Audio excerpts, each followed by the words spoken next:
Telangana assembly ఎన్నికల్లో ఎవరు అధికారం చేపట్టాలి అనేది డిసైడ్ చేసేది రిజర్వ్డ్ నియోజకవర్గాలు. ఆయా సీట్లలో ఎవరు ఎక్కువగా గెలిస్తే వారికే సీఎం పీఠం దక్కుతుంది. తెలంగాణ రాష్ట్ర సమితిగా ఉన్నప్పుడు కేసీఆర్ సబ్బండ వర్గాలలో తెలంగాణ సెంటిమెంట్ రగల్చి గెలిచారు. ఫలితంగా తెలంగాణ వాదం అంటే టీఆర్ఎస్ అన్నట్లుగా మారింది. బీఆర్ఎస్ భారీ విజయాల్ని సాధించి అధికారం చేపట్టగలిగింది. మరి ఈసారి పరిస్థితి ఎలా ఉంటుంది? రిజర్వ్ సీట్లు ఎవరికి అనుకూలంగా మారాయి?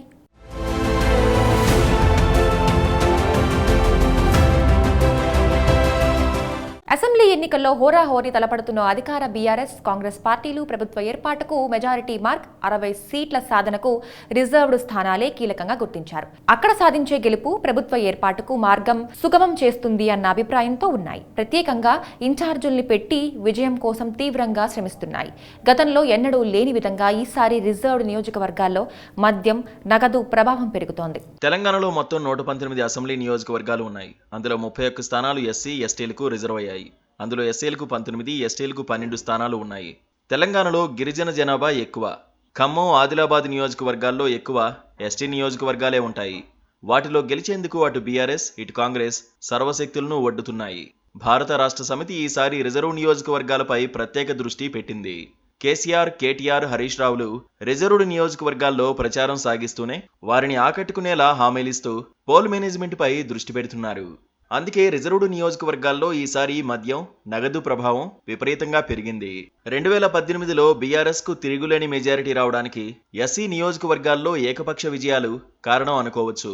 2018 అసెంబ్లీ ఎన్నికల్లో 19 ఎస్సీ నియోజకవర్గాలకు గాను బీఆర్ఎస్ పార్టీ 16 చోట్ల విజయం సాధించింది. 2 చోట్ల కాంగ్రెస్, 1 చోట టీడీపీ గెలిచాయి. సత్తుపల్లిలో టీడీపీ, నకరేకల్లో కాంగ్రెస్ ఎమ్మెల్యే గెలిచినా వారు బీఆర్ఎస్ లో చేరిపోయారు. అంటే మొత్తం 19 ఎస్సీ నియోజకవర్గాల్లో 18 బీఆర్ఎస్ చేతుల్లోనే ఉన్నాయి. ఒక్క మధిరిలో భట్టి విక్రమార్క మాత్రమే కాంగ్రెస్ లో ఉన్నారు. ఎస్సీ సిట్టింగ్ స్థానాల్లో బీఆర్ఎస్ కు ఈ దఫా మళ్లీ మెజారిటీ స్థానాలు దక్కితే మూడోసారి అధికారం తథ్యమన్న ధీమాతో ఉంది. ఎస్టీ నియోజకవర్గాల్లో బీఆర్ఎస్ మరీ ఏకపక్ష విజయాలు నమోదు చేయలేదు. 12 ఎస్సీ నియోజకవర్గాల్లో 5 స్థానాల్లో గతంలో బీఆర్ఎస్ గెలిచింది. 5 సీట్లను కాంగ్రెస్ గెలుచుకుంది. టీడీపీ ఇండిపెండెంట్ అభ్యర్థి ఒక్కో సీట్లో విజయం సాధించారు. ఖానాపూర్, దేవరకొండ, డోర్నకల్, బోధ్, మహబూబాబాద్ల్లో బీఆర్ఎస్ గెలిచింది. ములుగు, ఇల్లెందు, పినపాక, ఆసిఫాబాద్, భద్రాచలంలో కాంగ్రెస్ గెలిచింది. అశ్వారావుపేటలో టీడీపీ, వైరాలో కాంగ్రెస్ రెబల్ అభ్యర్థులు గెలుపొందారు. అయితే అశ్వారావుపేట, వైరా, పినపాక, ఆసిఫాబాద్, ఇల్లెందు ఎమ్మెల్యేలు బీఆర్ఎస్ లో చేరిపోయారు. దీంతో 10 ఎస్టీ స్థానాల్లో బీఆర్ఎస్ సిట్టింగ్ ఎమ్మెల్యేలు ఉండగా ములుగు, భద్రాచలంలో మాత్రమే కాంగ్రెస్ సిట్టింగ్ ఎమ్మెల్యేలు పోటీలో ఉన్నారు. ఈసారి ఎస్టీ నియోజకవర్గాల్లో బీఆర్ఎస్ స్పెషల్ ఆపరేషన్ నిర్వహిస్తోంది. ముఖ్యంగా సీతక్కను ఓడించేందుకు తీవ్ర ప్రయత్నాలు చేస్తున్నారు. ఎన్నడూ లేనంత డబ్బు ప్రభావం ప్రస్తుతం ములుగులో ఉందన్న వార్తలు వస్తున్నాయి. మామూలుగా దళితులు, గిరిజనుల్లో కాంగ్రెస్ పార్టీకి పట్టు ఉంటుంది. కానీ తెలంగాణ వాదం తరువాత అది బీఆర్ఎస్ వైపు మళ్లింది. ఇప్పుడు దళిత ఓటర్లు అంతా కూడా కేసీఆర్ మోసాలను గుర్తించారు అని, తమకు దగ్గరయ్యారు అని కాంగ్రెస్ గట్టి నమ్మకంతో ఉంది. రిజర్వ్డ్ స్థానాలు ఎక్కువగా ఖమ్మం, వరంగల్, ఆదిలాబాద్ ఉమ్మడి జిల్లాల్లో ఉన్నాయి. రిజర్వ్డ్ సీట్లు అధికంగా ఉన్న జిల్లాల్లో కాంగ్రెస్ గాలి వీస్తోందని, సిట్టింగ్ బీఆర్ఎస్ ఎమ్మెల్యేలపై ప్రభుత్వంపై వ్యతిరేకత ఉందన్న అభిప్రాయాలు వినిపిస్తున్నాయి. రిజర్వ్డ్ నియోజకవర్గాల్లో కాంగ్రెస్ సంప్రదాయ ఓటు బ్యాంకుకు తోడుగా నిరుద్యోగ ఓటర్లు తోడవుతున్న కారణం ఇప్పుడు కాంగ్రెస్ ఎక్కువ సీట్లు గెలిచే అవకాశాలు లేకపోలేదన్న అంచనాలు వినిపిస్తున్నాయి. అసెంబ్లీ ఎన్నికల్లో మెజారిటీ సీట్లను గెలుచుకునే క్రమంలో ప్రతిపక్ష కాంగ్రెస్ పార్టీ తీవ్ర ప్రయత్నాలు చేస్తోంది. రిజర్వ్డ్ నియోజకవర్గాలతో పాటు ఇంతవరకు రాష్ట్రంలో వరుసగా 2 సార్లు ఏ పార్టీని గెలిపించని నియోజకవర్గాలపై కూడా కాంగ్రెస్ ప్రత్యేక దృష్టి సారించిందని చెబుతున్నారు. అలాంటి 27 నియోజకవర్గాల్లో కాంగ్రెస్ ప్రత్యేక దృష్టి పెట్టింది. కాంగ్రెస్ పార్టీ నుంచి రాహుల్, ప్రియాంక గాంధీతో పాటు మల్లికార్జున ఖర్గే సహా ఆ పార్టీ ఎస్సీ, ఎస్టీ నేతలు, ఇతర రాష్ట్రాల ముఖ్యమంత్రులు, మంత్రులు ప్రచారం సాగిస్తున్నారు. కాంగ్రెస్ ఆయా వర్గాలకు ఇస్తున్న హామీలను వారికి ఏకరువు పెడుతున్నారు.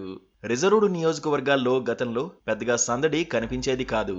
జనరల్ నియోజకవర్గాల్లో పెద్ద ఎత్తున డబ్బులు ఖర్చు పెట్టేవారు, పోటీ చేసేవారు. ఈసారి రాజకీయ పార్టీలకు అధికారం దక్కాలంటే అభ్యర్థులకు ఫండింగ్ చేయాల్సిన అవసరం ఏర్పడింది.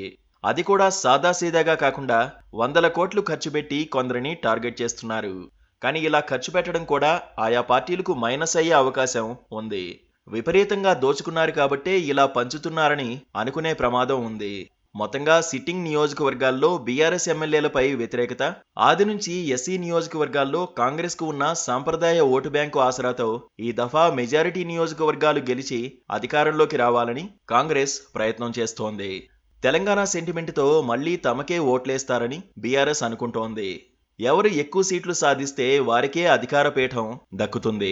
రిజర్వ్డ్ నియోజకవర్గాల్లో గెలుపు ఎవరికీ అంత సులువు కాదు. కానీ వారి అభిమానుల్ని పొందితే ఏకపక్ష విజయం లభిస్తుంది. ఈసారి రిజర్వ్డ్ నియోజకవర్గాల్లోని వారు ఎవరిపై అభిమానం చూపిస్తారో వారే గెలిచే అవకాశం ఉంది.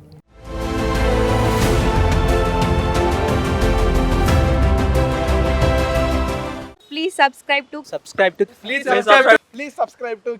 subscribe to KTV Telugu. KTV Telugu. KTV Telugu channel.